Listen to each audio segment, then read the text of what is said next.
BJP के कद्दावर नेता डॉक्टर किरोड़ी लाल मीणा ने आज मंत्री पद से इस्तीफा दे दिया। कई दिनों से उनके इस्तीफे को लेकर बयान पर सियासी अटकलें चल रही थी, जो कि आज मंत्री मीणा ने खुद ही बयान देकर तस्वीरें साफ कर दी। जानकार सूत्रों के मुताबिक किरोड़ी लाल मीणा जो है वो पहले ही इस्तीफा दे दिया था।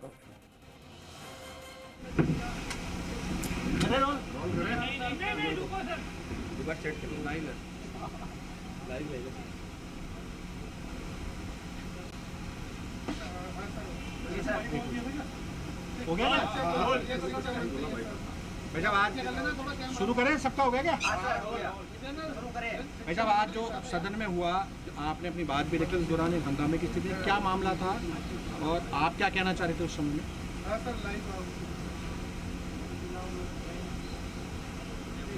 मेरा मंतव्य या अभिप्राय ये था कि आदिवासी हिंदू हैं, हिंदू थे, हिंदू रहेंगे। किसी ने मेरे से पूछा कि राजकुमार जी अपने आप को आदिवासी को हिंदू नहीं मानते, तो मेरा था कि वो जांच करा लें। वंशावली पूरी लिखी हुई है। आज विधानसभा में उन्होंने हंगामा किया तो मैंने फिर उसी बात को दोहराया है कि आदिवासी प्रकृति का संरक्षण करने वाले हैं, पर्यावरण प्रेमी हैं, बिरसा मुंडा जैसे भगवान यहाँ पैदा हुए हैं। महाराणा प्रताप के साथ मेवाड़ की आन बान और शान बचाने में जो आदिवासियों ने महाराणा प्रताप का सहयोग किया है, इसको दुनिया जानती है। इसलिए आदिवासी हमारे लिए सम्माननीय हैं, पूजनीय हैं और हिंदू जाति के सबसे श्रेष्ठतम अंग हैं। इसलिए आदिवासियों के बारे में कुछ कहूँगा ऐसा कुछ नहीं है। मैं हमेशा आदिवासियों का सम्मान करता हूँ।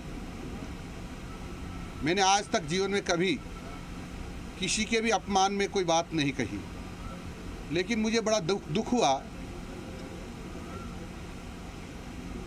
जब देश की लोकसभा में प्रतिपक्ष के नेता श्रीमान राहुल गांधी जी ने कहा कि हिंदू हिंसक होता है, यानी आक्रमणकारी होता है, यानी एक दूसरे को मारने वाला होता है। मैं समझता हूँ इससे ज़्यादा घटिया शब्द हिंदू समाज के लिए कोई हो नहीं सकता था। यानी पूरे हिंदू समाज का अपमान किया है और ये कांग्रेसियों को दिखाई नहीं दिया। एक भी कांग्रेसी ने ये नहीं कहा कि हिंदू अहिंसक नहीं होता है, हिंदू श्रेष्ठ होता है, हिंदू किसी के ऊपर आक्रमण नहीं करता है। इसका अर्थ ये हुआ कि सारी की सारी कांग्रेस हिंदुओं को आक्रमणकारी मानती है, हमलावर मानती है, हिंसक मानती है। ये सारे हिंदुस्तानियों का अपमान है, पूरे हिंदुओं का अपमान है। इसलिए कांग्रेसियों से कहना चाहता हूँ, जानना चाहता हूँ, विशेषकर राजस्थान के लोगों से कि हे राजस्थान के कांग्रेसियों, आप सब लोग मिलकर के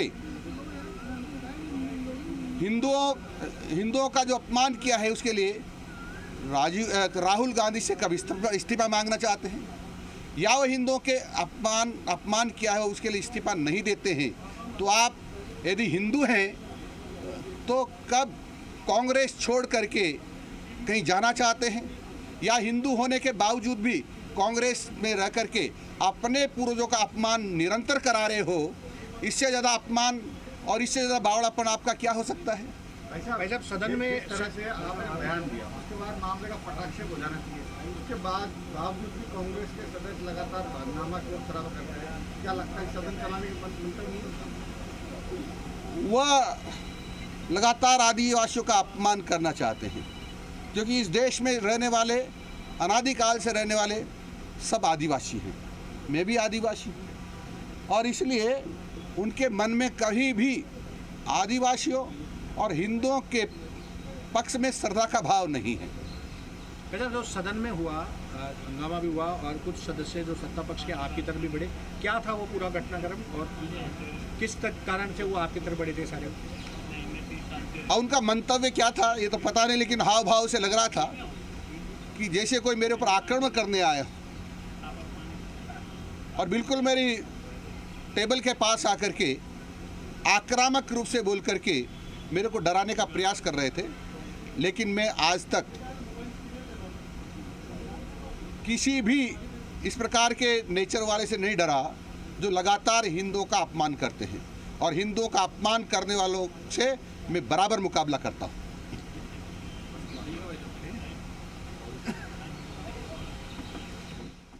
मदन दिलावर को आप यहां पर सुन रहे थे, और जिस तरीके से विधानसभा में जो विपक्ष है वो उन पर आक्रामक होता नजर आया, उनको घेरता नजर आया। एक सुर में कहा गया कि शिक्षा मंत्री मदन दिलावर इस्तीफा दे वरना उनका विरोध जारी रहेगा। सदन से वॉकआउट कर दिया। अब उसी पर जवाब देते हुए मदन दिलावर ये कहते हुए नजर आए, सफाई देते नजर आए कि किस तरीके से उन्होंने बीएपी को नहीं बल्कि आदिवासियों के लिए भी सिर्फ ये कहा था कि आदिवासी भी हिंदू ही हैं, और पूरी जो वंशावली है वो लिखी हुई है। तो ऐसे में जाकर आप देख सकते हैं कि जो आदिवासी खुद को हिंदू नहीं बताते वो भी हिंदू ही है, वो अपनी सफाई देते हुए नजर आए। दूसरी तरफ राहुल गांधी ने जो सदन में लोकसभा में हिंदुओं को लेकर जिस तरीके से बयान दिया था, उस पर भी फिर वो निशाना साधते नजर आए विपक्ष पर।